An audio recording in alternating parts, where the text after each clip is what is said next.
I would like to call this regular January 9th board meeting to order. Can I get roll call, please? Mrs. Buckley? Here. Mr. Kuderick? Present.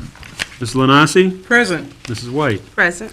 Mrs. Roscoe? Here. Mr. Minkiewicz is present, and Mrs. Freyer. Can we please stand for the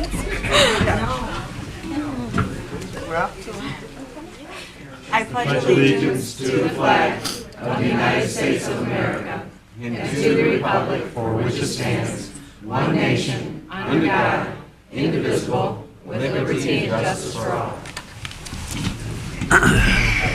All right, here we go. Did I get you? Nope, you were fine. I was looking for you. I was holding it. There are no changes for the agenda. Okay, can we get a motion to approve the agenda? I'd like to make a motion that we approve the agenda as presented. Support. Motion by Ms. White, supported by Ms. Roscoe. Any questions? All in favor? Opposed? Motion carried. Next item on the agenda is the approval of the minutes from the previous meeting. Madam Chair, I make a motion that we approve the minutes of our December 12th meeting. Support. Motion by Mrs. Buckley, supported by Mr. Kuderick. Are there any questions? All in favor? Aye. Opposed? I'm going to abstain because I missed the last meeting. Okay, at this time, we have the report of the superintendent. Me too. You're going to abstain as well? Yeah. I missed the last meeting. They were both absent. I was here.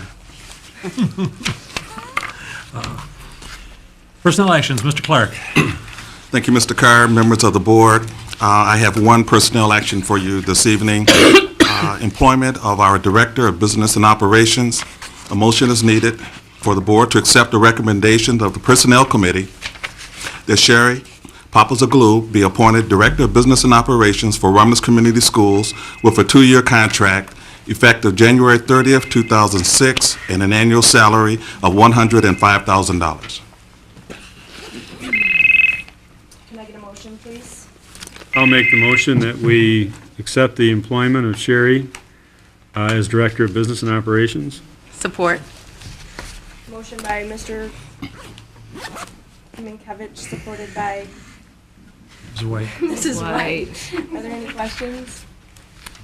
All in favor? Aye. Opposed? Madam Chair, I apologize for that call. And they are here tonight. I thought I had it on vibrate. Yeah.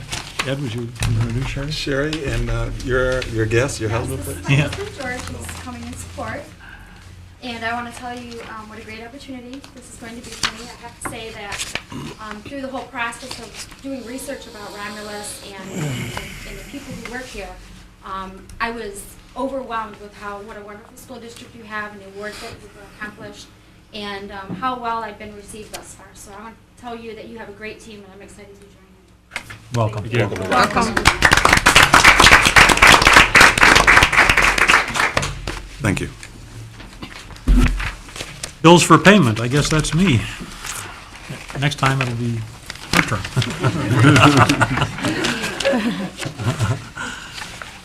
I haven't received any questions. I would recommend approval of the bills at this time. Can I get a motion, please? I'll make the motion to approve the bills. Support. Motion by Mrs. Lanasi, supported by Mrs. Buckley. Are there any questions? All in favor? Aye. Opposed? Motion carried. Thank you very much.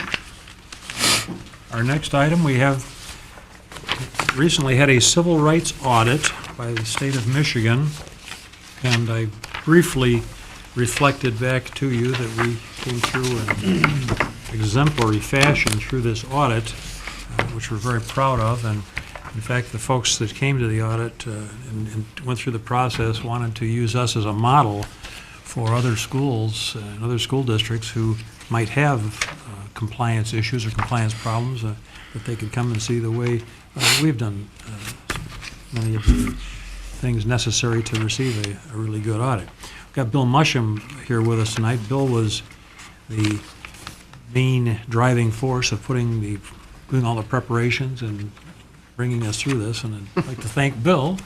Hey, Bill. Let him talk for a minute or two and get a chance to brag and maybe be recognized a little bit.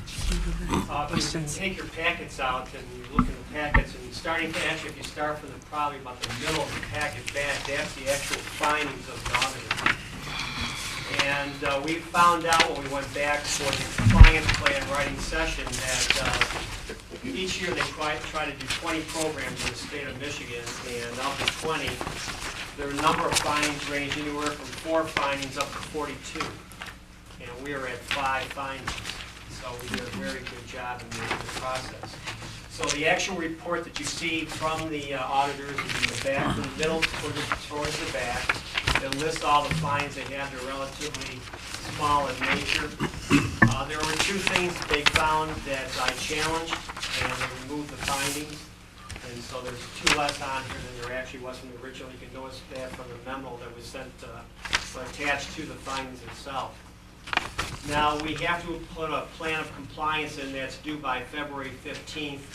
The plan is the front part of the packet now. I wrote the compliance plan that I will be submitting to the state, who in turn will then submit it to the Office of Civil Rights. And based on their acceptance of this plan, then we take action on carrying through the compliance plan.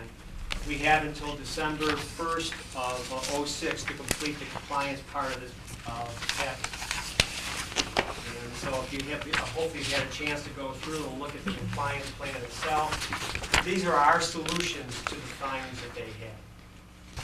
And so they're fairly more our paper issues than anything else. We have to publicize things a little bit better. Our grievance plan for grievances, for discrimination, for any kind of civil rights violation. We do have some physical plan changes that we make, especially here at the central office building, and that would be we don't have a handicap restroom at this building, and that's probably the major cost that the district will incur during this whole process. More or less at the high school, we have a couple signs that we have to put in, but basically the main issues are right here at the board office. Does anyone have any questions? Madam Chair, I have questions. I was just reading through actually the compliance plan. It was noted some things in relative like to some parking signs or something like that. So when we put those parking signs up, will we have to repaint all the lines, or will we just change the designated spaces? I know you said as far as costs would be the main thing is the bathroom over here, but when I was reading the plan, I was wondering, were there any other costs associated outside of the bathroom in terms of the plan? As you pointed out, we will have to buy a sign for the high school. There are 2 things on there. One was we have handicap parking located next to an entrance so that people don't have access to the building. Under our Homeland Safety, we have almost all the doors at the high school and all of our buildings closed. And so we have access into that entranceway that has 2 handicap parking spots. And so that door is closed after 7:30 in the morning. The staff are in the building. The only entrance into the high school during the rest of the day is on the south end of the building. And so the sign that we're going to purchase will indicate that that end of the building will have handicap parking as well as a handicap accessible entrance. So we are purchasing 1 sign for the high school, and we also have to purchase 1 little tiny sign that has to go on the threshold of the elevator on the 2nd floor. And that's basically at the high school for any cost at all. Okay. So two of the findings at the high school are going to be satisfied with 1 sign. Okay, and then the other thing, I think I read something about a unisex restroom. Did that have anything to do? That would be right here. Okay, so the one here would be handicap, accessible, and unisex. So all in the same? They try to make suggestions that will be as cost effective to the district as possible. Okay. And their recommendation would be to take one of our existing restrooms that we have right now and convert that into a unisex. So it'll mean removal. In many cases, you have 2 stalls in some of these restrooms. They will eliminate one of the stalls and create 1 larger stall that would be handicap accessible. Okay. And then we'll change the signs on the exterior of the door to be for unisex. Okay. That's the biggest cost. Well, I just read it, so I mean, those were questions I had when I was reviewing the plan. Any other questions? It says completion date 12/1/06. Is that when you have to have all of these repairs completed? Everything has to be done. I have to submit evidence to the Office of Civil Rights that we have complied with all these. Now, we can apply for an extension. I wouldn't recommend that. No. but the last date that they give us on the normal schedule is December 1st, where all the evidence has to be in the office in Lansing. So basically what you're doing is you submit this by the 15th of February, and it gives you from February to December to complete That's the work. correct. Okay. Actually, what it really does, we have to wait until they approve the plan before we should take any action, because we don't want to move ahead, begin a process of correcting something, and then find out later that the process that we put down is Wasn't not going to be adequate, their right. needs. So we want to wait until we get our approval back from the feds. That would be wise. Makes sense. That's it.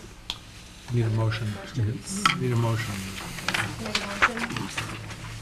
I would like to make a motion to approve the compliance plan. Support. Motion by Ms. White, supported by Mrs. Roscoe. Are there any questions? All in favor? Aye. Opposed? Motion carried. Mr. Dolan. Thank you, Mr. Carr, and members of the board. Tonight we have with us Phyllis and Rhonda. As the board is aware that Phyllis and Rhonda are the new administrative team at the middle school. They've been there for approximately 4 months. They have additional new team members with them and senior team members with them, and they're going to share where they are and where they're going. Ms. Phyllis? Good evening. Good evening, Mr. Dolan, and good evening, board members and also audience. We thank you for the opportunity to come before you this evening and just talk about the changes, the ignition, the igniting, the moving forward that we've done at Romulus Middle School. It hardly seems like 4 months. It's just, amazing that we've gotten to this point. We are going to talk to you this evening, and I'm not going to use the PowerPoint. The people behind me are. But what I wanted to say to the board. You're on. Okay. What I wanted to say to the board is this: we had quite an opportunity to take something that we thought was in need of assistance, and we had the opportunity because we were selected, both Rhonda and I. However, we also had a lot of people willing to work with us. Without that, we could not have done what you're going to hear this evening. It would have been impossible to do that. We started going to each elementary school and talking to our students, talking to the incoming students, also talking to students that are presently at Romulus Middle School. We are finding that not only and our theme tonight will be ignition, but also we're looking at the academic portion, the climate and behavior, and we're also looking at the parent involvement component. With that, I'm going to sit down because there are too many people that have things to say behind me. These young people are ready to present, and I thank all of the presenters this evening, very willing people. Didn't have to beg anybody. Everybody's hands up and ready to go. So that's the kind of group that I'm working with. So it makes my job, and I think it makes Rhonda's job, so much easier because we have people that are working as a team. Thank you.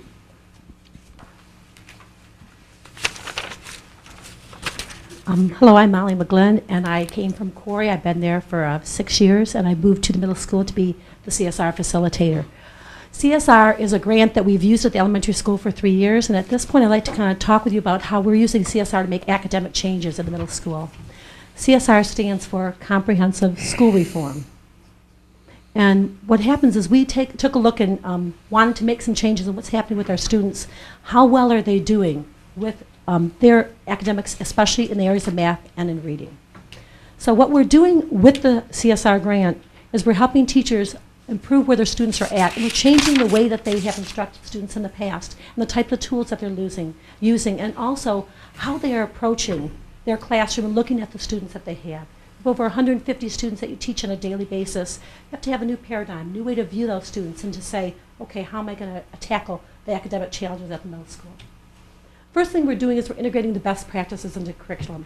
We're using services of a provider called Compass Odyssey that's been used in the elementary levels and proven to really help bring up those students in those other elementary schools, and we're using them to help meet students with individual needs. It's wonderful to see our teachers in middle school starting to figure out, okay, what does this student in this hour need compared to what do those 3 students in this hour need? And what do students in this hour need? And they're beginning to look at their students as individuals and make changes about how they plan what they learn. We're using research-based strategies to improve student achievement both in the areas of reading and math, and that goes along with our school improvement goals. We want to make sure that we're not just trying any new strategy or something innovative. I'm the first person to want to try something new with technology. We want to use things that are tried and true and research-based. We also like to use data from the assessments we're given to drive the decision-making process in the classroom. That includes our MEP data, Iowa data, data from our things we do in our Learning Paths and Compass, and our pre and post tests. One of the ways I did this with the teachers in August is I took from one teacher's MEP scores in science, and I put them on a graph. And Bill Musham helped us with Excel. We loved it. He gave us some training in that this year. And we looked at, okay, where's the state and where's Romulus? Romulus is in the magenta colored, and the state's scores on the science test are in the dark purple. And so what we did is we said, as teachers, what are we doing in this science test? This is all our Michigan curriculum frameworks and the benchmarks in science. So what we said is, where's the biggest gaps? We found the big holes here, here. We saw where we were very close to the state, and where you need to make changes. And so the teachers then began to plan their curriculum. What am I going to do differently this year? How am I going to meet those benchmarks that have the big gaps? And how I'm going to change what I'm doing. When the MEP scores come out, we're going to do the exact same thing in our content areas this year. We also train teachers to use the Compass Odyssey program and then to integrate these lessons along with the curriculum. Right now, we're aligning all curriculum areas to meet the METs in the CSR program, which are the Michigan Educational Technology Standards. And we're being a model for other districts are using some of the pieces that we've used at the county to help other teachers meet the METs. We also training teachers to adapt their classroom lessons, like I said before.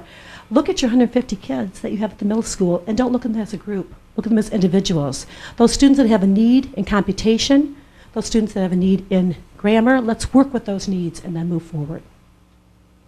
So right now I want to let you know kind of where's our implementation in CSR for the first 4 months. Where we're at right now is we have an initial training.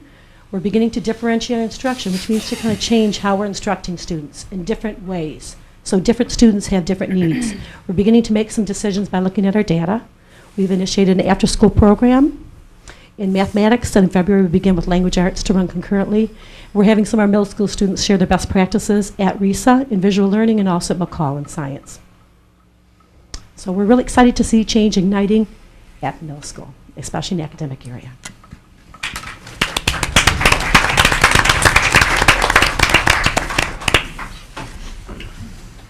Good evening. Good evening. I'm Rhonda Henry, Assistant Principal at Romulus Middle School, and I'm going to highlight at this time some of the activities and programs that we've developed to help promote a safe and positive school climate for the students. Our overall goal at Romulus Middle School is to help promote a safe and positive school climate in order to maximize the intellectual, social, and emotional development of all the students. And when Ms. Atkins and I first started over the summer, we know that as educators, we're the ones who set the climate in the building. And coming in new, we had a lot of new faces at the middle school this year, teachers, administration, and support staff. And so we really felt the need to make sure that we were one cohesive unit. So we developed and planned a staff retreat at the Howell Nature Center. And that was to help promote working relationships amongst each other before we even got into the classroom in front of students. At this time, we do have 2 teachers who attended the retreat out of roughly 20 teachers who were involved in it. Ms. Akua Salisbury and Mr. Brian Whitfield, who are going to speak about their experiences.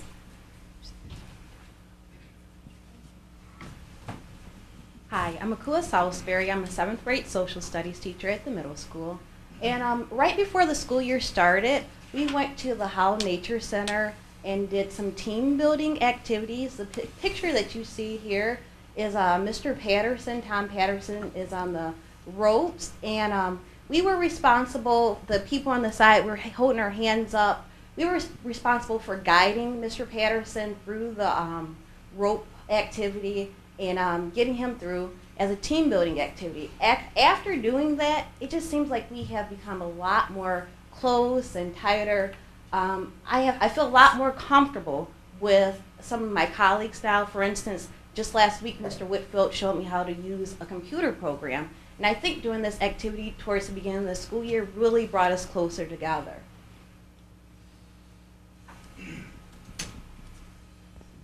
Hello, I'm Brian Whitfield. I'm also I'm an 8th grade teacher for basic computers at the middle school. Going along the lines with team building, this is another activity that we did on the low ropes, very close to the ground. And the way this was designed, and it's not pictured very easily, but it was 2 wires. They started close together, and it veered out into a triangle that was very, very far apart. 2 people had to hold hands and get as far as they could along this rope.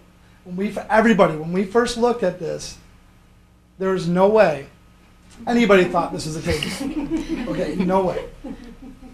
With the guidance, though, working together with the 2 people working together, on top of the people helping them along to feel secure, almost, I think, everybody reached the end goal. It was amazing. And the jubilation everybody felt at the end was truly amazing. To go back to some of our students come to class, and that's a real life situation. They feel like they can't attain certain goals. It put at least myself, in a situation where I remembered when you look at something initially and say, wow, there's no way we're going to do this, but yet together, not only in the classroom with the teacher's help, but also fellow students, you really can accomplish anything. It's truly amazing. And finally, from the staff retreat, at the very end, we took a picture together. And this picture just, when I look at it, I think about our family portrait, and it just, well, seriously, as a teacher, we try to get our kids to do more family activities, and we try to teach them family values. And just looking at this picture, it's like I said, it reminds me of a family portrait and the Romulus way. And part of the Romulus way is being resourceful. And now I feel I can go to some of the teachers and be a little bit more resourceful and help me become a more effective teacher, because I know I have that whole staff I can go to and feel very comfortable going towards that staff and asking them questions. Thank you, Ms. Salisbury and Mr. Whitfield. So once we established camaraderie and we were a cohesive unit going into the school year, we were able to set a tone for the building. And our emphasis this school year is in line with the Romulus Middle School, the Romulus Way, spearheaded by Dan Hurst, principal of the high school. And in the Romulus Way, we encourage and we teach students to respect themselves, others, and their environment, to be responsible for their behaviors, and to be resourceful, know where to go, and who to get help to get a task accomplished. In the beginning of the school year, we in-serviced all the staff, actually went through a symposium of how to teach the students. And we took a full day to introduce this to the students, and they were involved in activities of respect, responsibility, and resourcefulness. And in that, we had an advisor group contest to define what our statement, what our mission statement of the Romulus Way is. And this is what Miss Dixon's class actually came up with, and they were the winner. We had a panel of judges. And simply put, we at Romulus Middle School believe that students should abide by the 3 R's.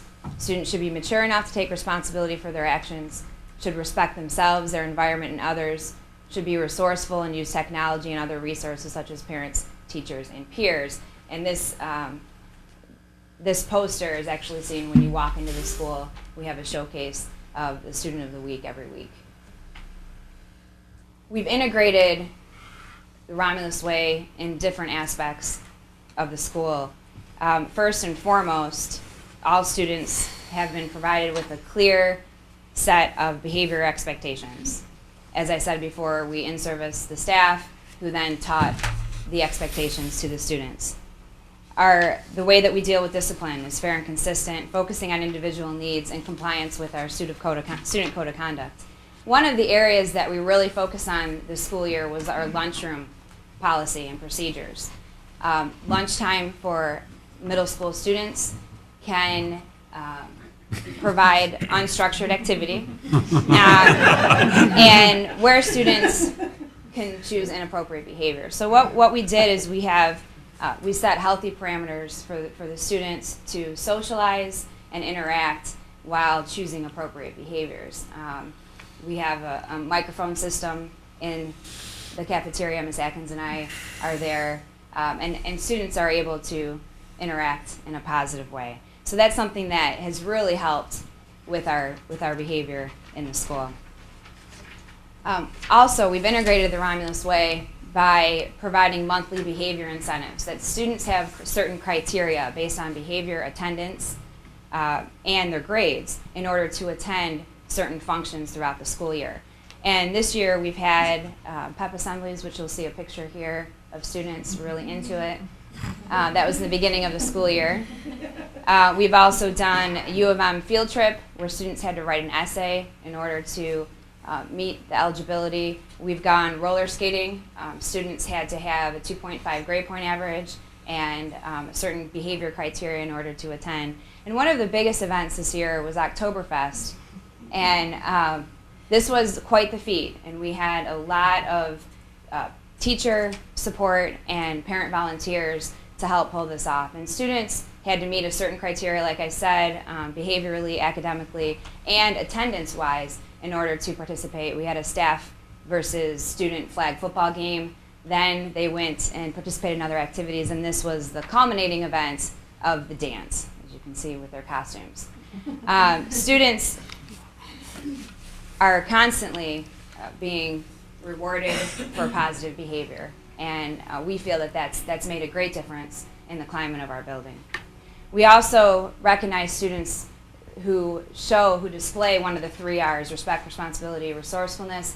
Staff nominate these students all week long. At the end of the week, community businesses in Romulus have donated prizes, actually some nice gift certificates and different prizes.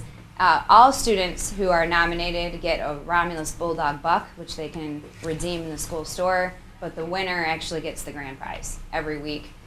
Their picture is taken and an explanation of what it is they did to display the Romulus Way. We also do Student of the Month program where students are awarded for excelling in their classes, and each student is given a savings bond. A big part of the Romulus Way is our responsibility system, our behavior program that is in line with the high school. And this is a clear, well-defined system that gives teachers the right to teach and students the right to learn. The basis of the program is that students take responsibility for managing their own learning and behavior. And at the middle school, we've really utilized the team teaching model in the responsibility system, so we've catered it to meet the needs of middle school students. At the middle school, teachers are on a teaching team, so we're able to actually meet with students and their parents on the common prep period that teachers have. And we've been able to devise individual behavior plans and talk about the individual academic and behavior needs of the students. At any given time, we should be able to walk up to a student and ask, what step are you on in the system? It's clear and well defined. And also another program, I don't know where we are. Okay, no, back. Another program that reinforces the Romulus Way and the responsibility system is our advisor program, which is in the beginning of the day. And this is a structured program which every day has a different theme. Monday we review rules. Tuesday teachers review the Essential 55, which is motivational and inspirational stories of students in grade school. We work on character education, and we also have an emphasis in vocabulary and reading to go along with our school improvement goals. One program that we're really proud of this school year that we began is our peer mediation program. And this program in elementary school, they have a no bullying program, and this program supports that in that we're teaching students who are victims of bullying and teasing to learn to be assertive instead of aggressive. So learning better problem-solving skills and being assertive. And today we have with us Ms. Sajia, who is our 8th grade counselor. She facilitates the peer mediation program along with some students to give an overview of the peer mediation program.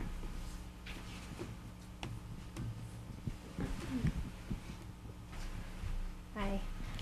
couple of things I do want to say about the peer mediation program before I have the students come up and speak to you about their experiences with it.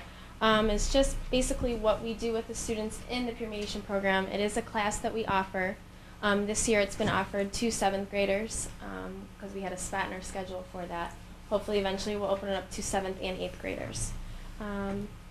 The overall goal is to empower students to help peers solve conflicts in a positive way. It's basically peers helping peers solve their problems before it gets out of hand. The students do go through a 2-week training, which they learn active listening, problem-solving skills, anger management, diversity awareness. Eventually they take an oath, a peer mediation oath. They learn about confidentiality, keeping things within the classroom about peer mediation, not gossiping about what happened that day. We also give weekly classroom presentations to any teachers that want us to come in and tell the students about what we have to offer them with the peer mediation program. We give them forms they can fill out if they do have a problem, in which they can return to their teacher or bring to the counseling office, where we'll have students meet with them and help them solve their problems. We do have daily cases that we have requested by teachers. Teachers are allowed to request. Counselors, social workers, I've even had parents call in and request peer mediation cases, administrators. We take requests from anybody and we'll meet with the students. The students actually meet with the students. And what I'd like to do is call 2 of my peer mediators up just to tell you a little bit about the program and what they've experienced.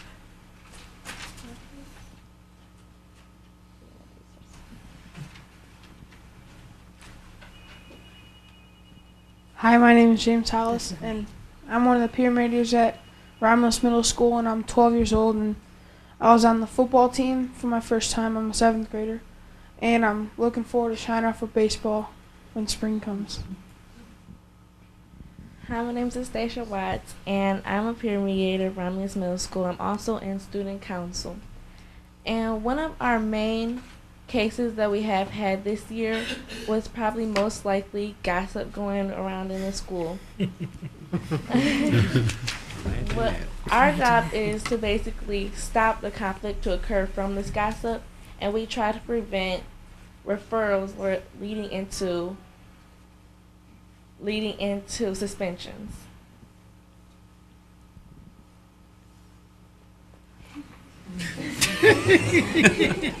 Man, it's prepared. That's right. Us peer mediators were trained for 2 weeks to solve people's conflicts and problems.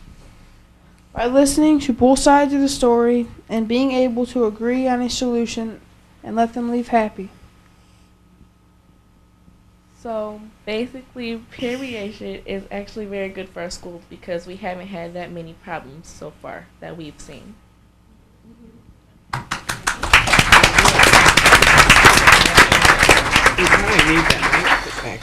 Going back to the right that teachers have the right to teach, students have the right to learn, we found that peer mediation actually takes the conflicts out of the classroom and gives an opportunity for the students to solve them on their own, and allows more teaching time for the teacher because they don't have to stop and deal with the very minimal to us but big to a middle school student problems. One thing I do want to step back on is I do have 2 students here that want to talk about their U of M trip. The U of M trip we brought to the school, and it was the KCP college program that U of M actually offered us. A deluxe coach bus came and picked up 40 select students that ended up writing essays, and then we picked 40 from the essay to go that wrote essays about why they should be able to go, and we picked 40 students from that.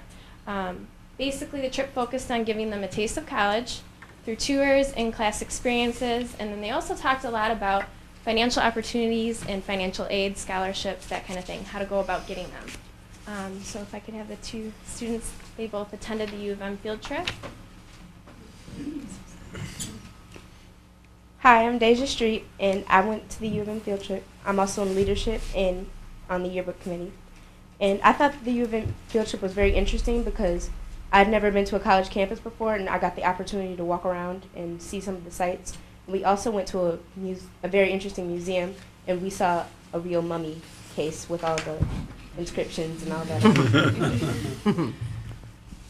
Hi, my name is Bilal Ali. I'm in 7th grade, and when we went to the the U of M trip, really, I was just astounded and very, very grateful that I could go to an actual college campus, because when sometimes I would see college campuses on commercials, and it was just very big and wonderful, and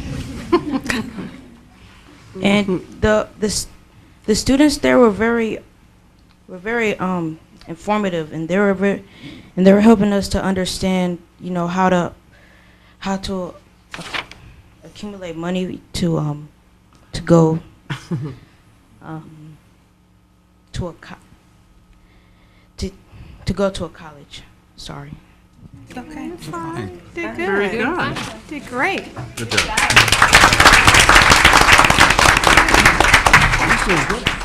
Okay, the last thing I want to talk about tonight, Peer Mediation was also in charge of heading up the Mix It Up Day. It is a national day that students are asked to mix it up at lunchtime.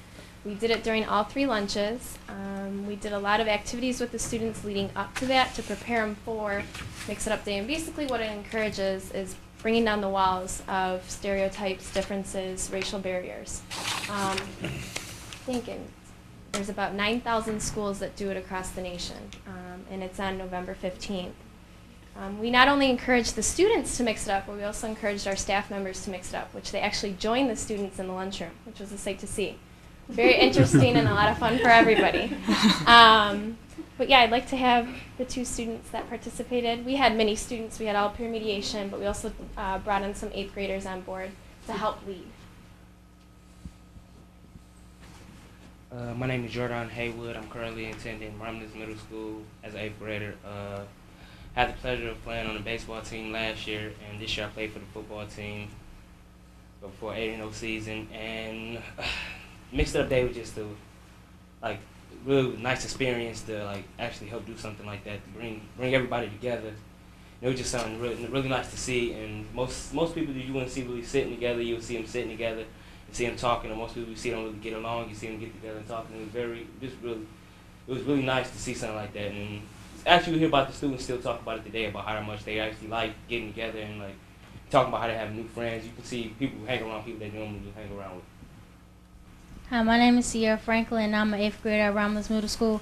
I also play a few sports, which is basketball and volleyball, and I also run track. I've played basketball already, but track and volleyball are upcoming events that I look forward to. What I enjoyed on Mix It Up Day was encouraging the staff and students to mix it up by conversing with people who they haven't with before. Because if you ask the staff, they'll tell you that they sit and eat lunch with the same people every day, so they said they want to mix it up too. I also was involved with the video that we put together to encourage kids to mix it up, and I think that was a nice opportunity to be on camera in front of the whole school and speak and hear about it afterwards. And I just think it was a nice time because kids got to meet new people and talk to them and get to know about them. Because a lot of people do get along with everybody already at our school, but everybody still with the same people every day. So it was a nice opportunity to get to know new people.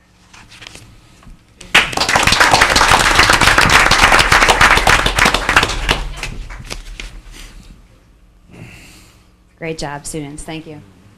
Student empowerment has been a focus for us this school year. Peer mediation, students are empowered to make differences and changes in the school, but we've also created a climate culture committee in which students are actively involved in. We have staff, teachers, support staff, counselors, who just on a monthly basis meet and discuss behavior data, what are we doing, modify what we're doing, and we also have students. At the last meeting we had about 25 students participate, and this is a chance for their voice to be heard, to let us know what they think. And a lot of their suggestions are viable, and we've actually already taken into account. With all of these behavior programs that we've been emphasizing in a short 4 months, we've seen some immediate change when we look at data. What we did is we compared data from September 1st of last year up until the winter break of December 21st, and to data beginning of this year up until December 16th. And we have found that what we're doing is making a difference right now. overall, we have a 13% decrease in overall referrals. But if you look specifically at categories, when you look at the behavior that's severe, such as fighting and conduct injurious to self or others, those are the areas that we've seen the biggest reduction. We've had a 48% decrease in fighting at the middle school, which is substantial. Great. We have had a, next one, 68% decrease in bus referrals from last year to this That's year. good. We've had a 20% decrease in conduct injurious to self or others, which includes excessive roughhousing amongst students. An area that we still are focusing on and that we will continue to focus on is our tardies and teaching students to be on time and prompt to class. What we did this year is we've actually made the policy more strict with tardies. Last year it used to be after 4 tardies students received an after-school detention. We felt like 3 really established a pattern and we don't really need to wait to that 4th tardy. So when you look at the data, it is a little skewed because we are comparing 2 different policies. What we've done in listening to students in our climate committee and suggestions from staff to help decrease the tardies, when we look at our data, it's 30%. So the actual severity of the incidents have decreased, and this is an area that we're focusing on right now. We have added an additional morning tardy bell at 7:44 to help students get to their advisor at 7:45. Students and staff felt like that auditory reminder would be helpful in the morning, and that has already improved. Our policy, as I said, we feel has increased student responsibility. They don't need to be tardy 4 times before they realize that there has been a pattern developed. Student-led strategies in the climate committee. We've heard many different strategies that we are going to put in place for second semester that were initiated by the students. And we've also added punctuality to classes for our next behavior incentive, which is going to be in February. Students are going to pick what it is that they want to do. But we've added that they have to be in school on time and to class on time in order to be eligible for this next incentive. Okay, we have made some positive progress. It's been 4 months. We look forward to next semester and continuing the trend. And really our ultimate goal is to prepare these students for high school and make them more responsible for their own learning and behavior. This time, Ms. Atkins is going to touch on the parental involvement component at our school.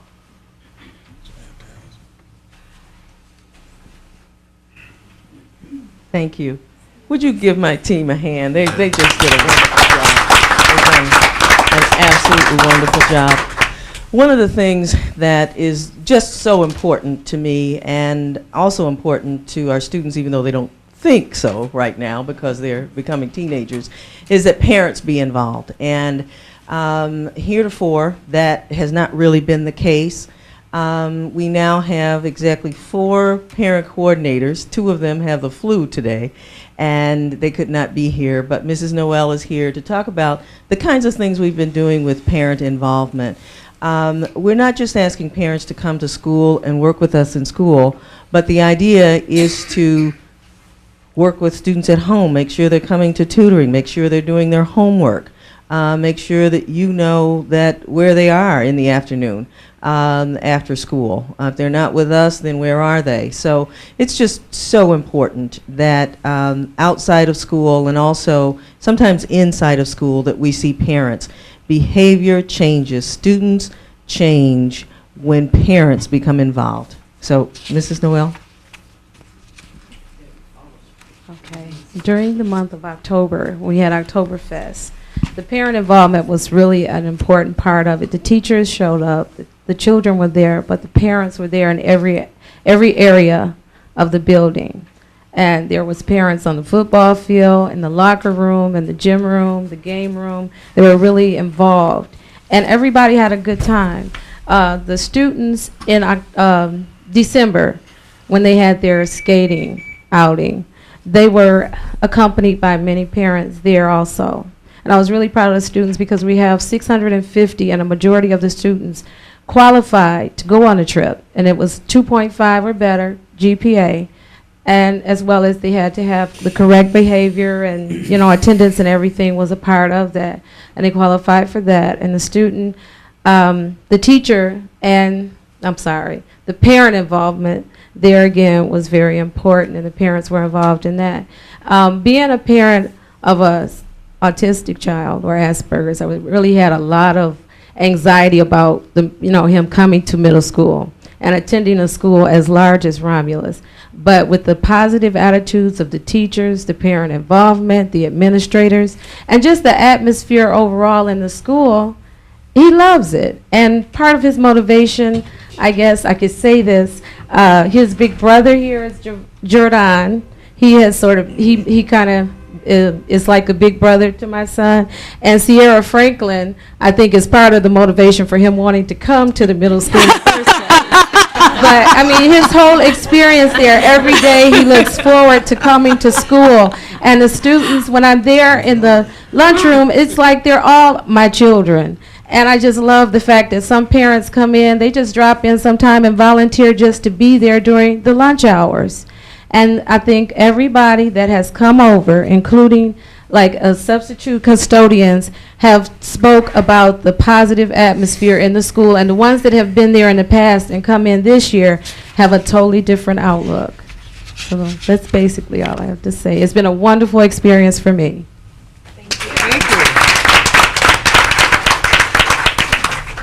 Thank you. And with that, Mr. Dolan, we're finished. Thank you. Thank you, Ms. Atkins. Questions from the board? I'm just impressed with the figures and everything that's going on. I think we did a fine job choosing the two administrators we have over there now. It seems to have made a big difference, and as a board member, I am pleased. I know the kids are. Yeah. Madam Chair, had there been a peer mediation program at the middle school before? Not to that degree there. Not to that degree. Because I always wondered, I knew it worked well in elementary schools, and I wondered why it was never at the middle school, so I was really glad to see that. Good job. We made the program more structured this year, which has helped. Very happy to see that. That's nice. You know, I've had the just to comment on the tardies. I've had the opportunity to go over to the middle school a million times this year, and when Phyllis alludes to tardies, you can go into that school and it is so quiet 100% of the time. And tardies do not seem to be you're talking seconds as opposed to minutes. It's not like there's kids in the hallways at all. So if that's their biggest issue, they've come a long way rather quickly. Yeah. Madam Chair, one thing I did notice, I was at a basketball game at the middle school, and I was amazed. I was like, what in the world's going on? The hallways were so quiet, everything was so orderly. It was just wonderful to see. So I know that has a lot to do with the leadership that's at the middle school as well. Good job, folks. In a lot of ways, Romulus has been the biggest secret in western Wayne County. And I'll tell you. And what's going on at Romulus Middle School and what goes on tonight in these kind of presentations show that we really need not to be a secret. We need for everyone to know the wonderful things that are going on in our community and how proud we are of every one of you and all the students who are working so very hard to make Romulus even better all the time. Madam Chair, I just wanted to also compliment the leadership and the teaching staff over there at the middle school, because believe it or not, parents talk, and parents talk to other parents who have kids that are going to the middle school. And there used to be a big thing like, oh, I don't want to send my kids there, but parents have actually come up to me and told me they have something for me to do. Active parents, so they enjoy being involved with their children, whether you know it or not, but that's something that's very, very important to a parent, and that they can still be involved at the middle school level, and they don't have to stay at home because their kids don't want them there. So you're doing a great job. Keep it up. One of the significant, not so subtle references that Rhonda made is the articulation of the Romulus Way, the culture that we're establishing on the 7 to 12. In years, you will look back on it and say, my goodness, what a great idea, because you're going to see a creation of a different type of student body and a different type of atmosphere in our secondary schools. I really believe that. I think that we are on to the right thing, the right focus, the ownership by students and parents in their own educational process. We are at our infantile stages of it right now, but it's going to be cultivated under people like Rhonda and Dan and Angie and the counselors, because people believe it, and it's going to take some time, but it's going to work. It's going to be strong. It's going to be something that other districts are going to look at. So I'm looking forward to that. It's going to continue to grow. Are there any more questions, comments? Thank you all very much. Thank you very much. Thank you, children. Stay Very, around. very good job. You can go. Okay, the next item on the agenda would be communications and expressions from the public. Did you get any If we could sheets? just wait just a couple seconds. Two. Let the room clear Let the out for children 1 go. minute. Yeah. You guys can go. You're right back. Okay. You know, they had a 2-day thing at Riso last spring for this Romulus Way thing. I got to attend one. Nice job, fellas. When the students got into it. Yeah, they were actually into it as far as discussing and coming up with ideas and stuff. It's amazing. Oh, kids are great. And then when they get on, it's actually to say, young people. And it's just kind of like all of a sudden, it's like, the vibe. And you know, they say, I tell you yeah, this. they're joking and laughing and talking, but they're not. Oh, yeah. And she does, but once it starts getting too much, she just kind of, then they kind of calm down. You know, but what I wanted to say was Mr. Minkevich is president and Sounds like a President program I Fraser. gotta go to. But I ran the two together. I need to go home after paying my tuition. Okay. He's got one. Communications and expressions from the public. The first guest that I have to speak tonight is Rebecca Wiggins. Right here. Okay, do you want to step forward? And Sure. grab the microphone there if you can, please. Use the microphone, but I will certainly try. Only because it is televised. So You if need can to just stand come right in the up middle. here. That way the audience at home can hear you also. Well, my name is Rebecca Wiggins, and I came here to talk to you about something that was happening at the middle school. I am the Children's Prevention Specialist at First Step, which is a domestic violence and sexual assault prevention agency. I didn't here come tonight in a professional capacity, but I did come here as a parent because I have some definite concerns, which is probably kind of contradictory to what a lot of things that you've heard tonight. I made a prepared statement for 2 reasons, and that's because I wanted to make sure that I stayed focused and that I was able to get through it without being emotional. So I will read it as quickly as I can. Do you have copies with me? I don't think the mic's on. I don't think it Yes, is. Miss Atkins should be back in here. I came here this evening to talk to you about a situation that's occurring at Romulus Middle School. I am the parent of a student who has been bullied, harassed, and physically assaulted by several students. I am upset by the treatment me and my daughter have received. You know what, I'm sorry, for just 1 second. Have Yes. you contacted the principal at the middle school and talked to the I have principal? spoken with the principal. I've met with the principal, the assistant principal, as well as an administrative staff, one. Okay. Because what I was going to suggest. We met with her and Oh, were okay. unable to resolve it. Oh, I had okay, suggested okay, that she all right. talk to Mr. Carr when he returned. Which hasn't happened yet. Okay, maybe we should schedule that, if you don't mind. What I would like to do at this point is, have you schedule a meeting with Joel and discuss this on the side, and if you can't come to get this resolved, then we would, talk to you about this matter, but we would like you to go I'm fine through with it. having a meeting with Mr. Carr. Okay, you are okay with that? I do have a few questions since you're not allowing me to read my statement. Mm. that No, I'd no, like- no, No, no. I mean, it's okay, I can hold on to the statement, but I Okay. do have some questions that I would like to have addressed if you can answer them. Okay. Just to, I guess I won't read my statement, but to quickly speed it up, my daughter was physically assaulted, and she had her hair ripped out. My daughter is the brunt of a lot of teasing because of her weight. And when she was assaulted, I wasn't notified by the school. Another incident, there was an incident with a gun where a student threatened to shoot my daughter. I was not notified of that incident, nor they did not make a police report. I was not notified that my daughter's life was in danger. The student has been allowed to come back to the school. My question is I was told by administrative staff that parents do not have the right to be notified and that school officials can make the decision not to make a police report when a child is injured on behalf of the parent. So my question is that true? It depends upon individual situations, and we'll discuss that when we meet. Well, I have the police report with me. Well, just bring it with you when we meet, and then we will discuss it at that time, I think. There's not a frozen set policy that covers every situation all the time. And I'm not going to, we can't respond in generalities here, and we'll discuss it in the meeting. I understand you can't respond to generalities, that's why I was getting specific. That's why we'll have the meeting we'll have a meeting and we will talk about specifics then. So you are not, as people that work with children, are not mandated reporters to report a crime? Or Yes, they are to report a crime, but okay, that's what I thought. Thank you.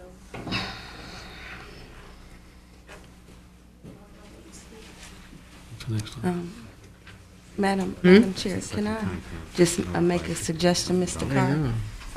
When she meets with you, maybe the administrators that met before, that everybody be a part of that process, so maybe we can all get it cleared up, the administrators and Mr. Dolan, so we can all be on the same page.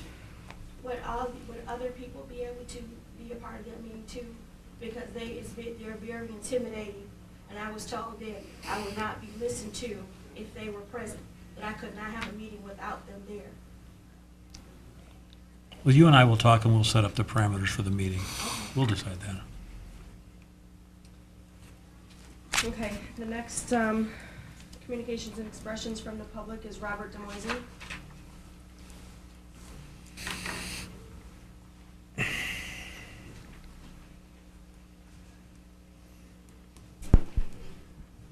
My name is Robert Demoisey. I guess not taking parents is pretty common practice around here because you don't never do it. All right, I know you're not going to be able to discuss what's going on because the courts are handling my situation with my son being attacked by one of your employees. But I had 3 other questions I asked, and does anyone have answers for those 3 questions? Does anyone remember what my 3 questions were? I'm sorry, Mr. Demoisey. You weren't here. Oh, I wasn't 3 of here, you weren't here. So can you repeat the questions again and maybe we can try? Yes. Why it took over 2 hours to contact my wife when my son was assaulted by a school employee? Over 2 hours from the time it happened until they called her. Does anyone who was here at last meeting have an answer to that? Didn't think so. Who finally did contact you after 2 hours? Yes, I thought I wasn't allowed to say names up here. No, don't say names. Yes, The school, staff yes, contacted yes. your wife, okay.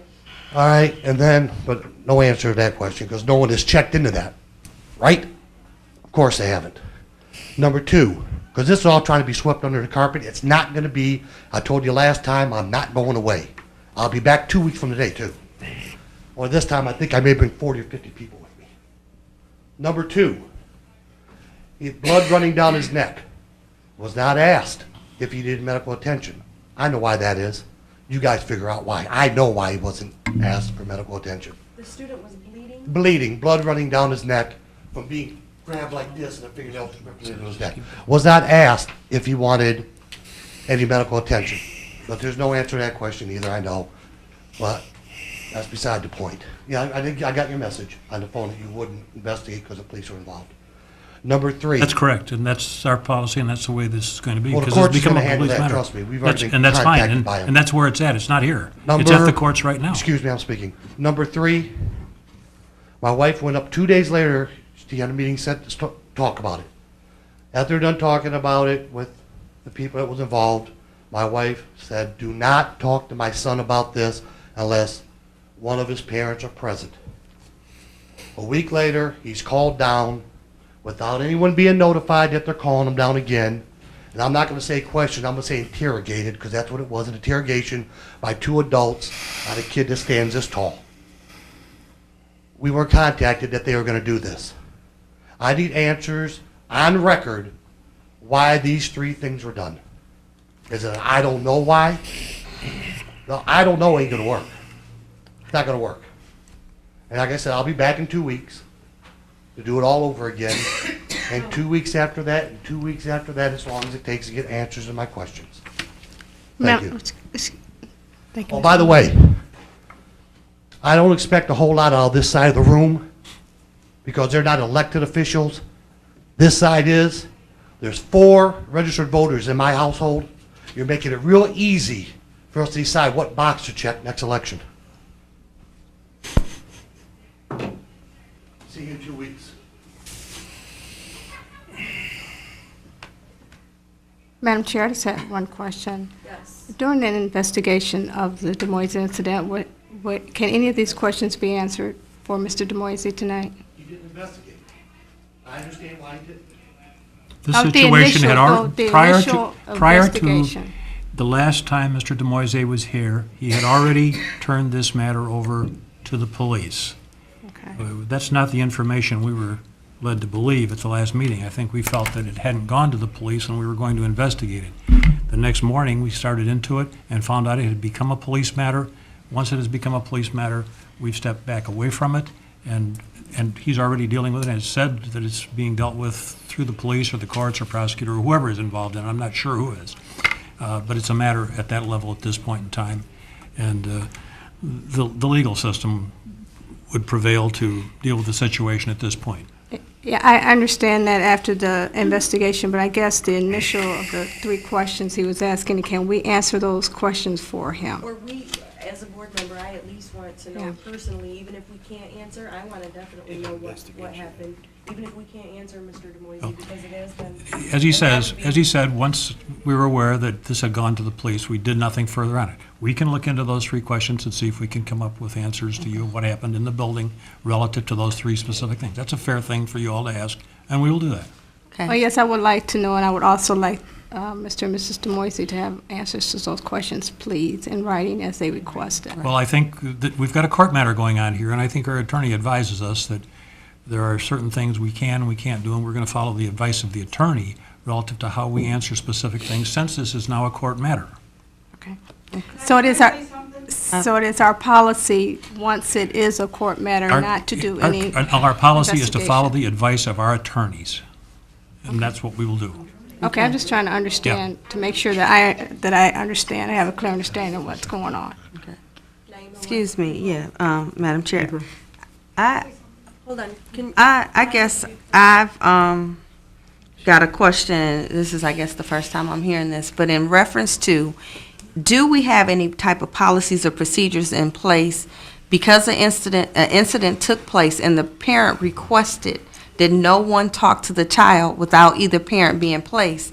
Then why would that be violated by staff people, or why would that go any further? Did somebody give them permission to do that? I mean, I'm just trying to, even though it's a court matter, but something like Mr. that. Clark did some investigation of that. He wasn't aware that that was any kind of stipulation at the point when he looked into it. We'll have to look into it further to try to answer that for you.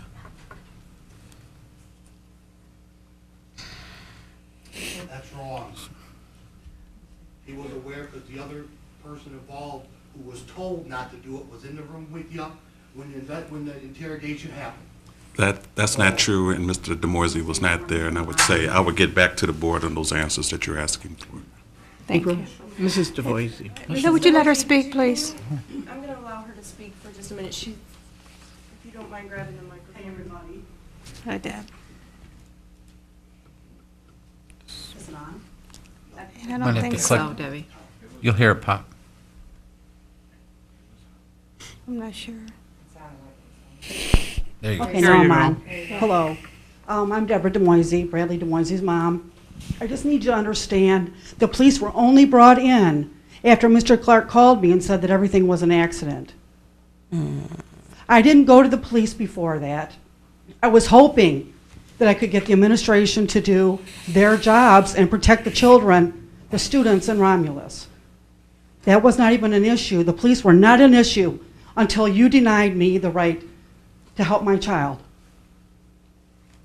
I had to do something. We investigated this particular incident. A decision was made, and there was no inappropriate behavior that was taken on the part of our employee.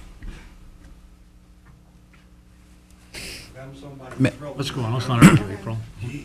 Madam Chair? We will That's why it's in definitely- court, let them deal with it in court. Thanks for That's- bringing this to our attention. We will definitely at least look into this for you and hopefully come up with something. Promise that. It's too late now, but you can't promise them that because it's in court. When things are in court, they're in court.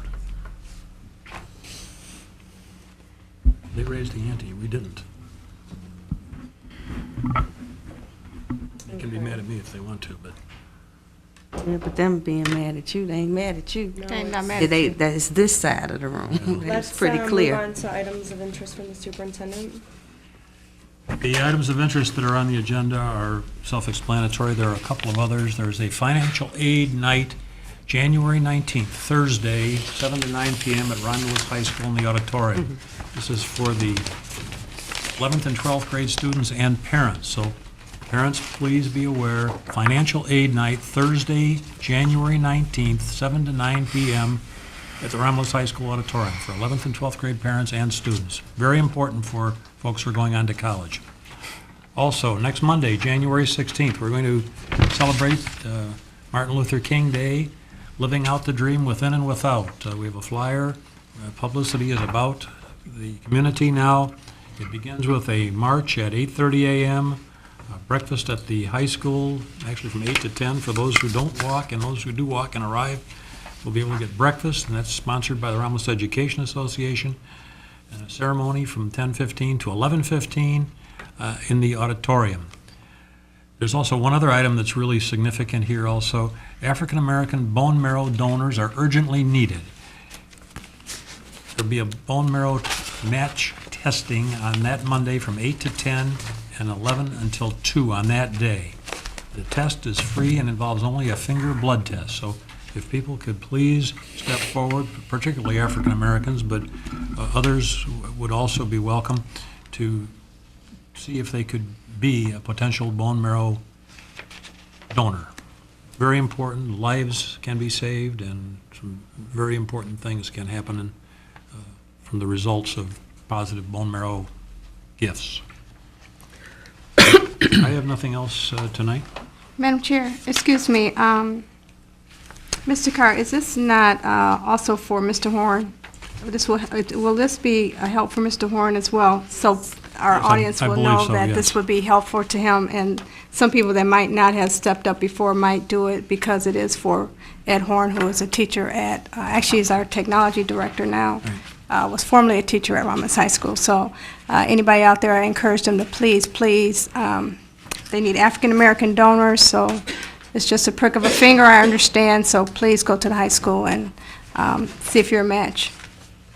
Could save someone's life. Thank you. Okay, that was all you had, Joel, under? Yes. Okay. The next item on the agenda is questions and concerns of board members. Does anybody have any questions or concern? Mrs. Buckley? Madam Chair, again, on this, our Martin Luther King celebration, there's also a community choir that sings at this celebration, and they need people that are interested in singing, and they have rehearsal Tuesday, which is tomorrow, from 6:30 to 8:30, and Thursday, the 12th, from 7 to 9, and they're both at the high school in choir room 503. And you can call Ellen Bragg at the high school at 532-1020 if you need any information. So those of you that have those angelic voices, come out and support this choir. That's all I have. Thanks. Any other questions or concerns of board members? Okay, the next item is to adjourn. I'll make a motion to adjourn. Support. Motion by Mr. Mankiewicz, supported by Mrs. Vanassi. Are there any questions? All in favor? Or roll call, roll no. call. No. All in favor? Aye. So moved. She's regular.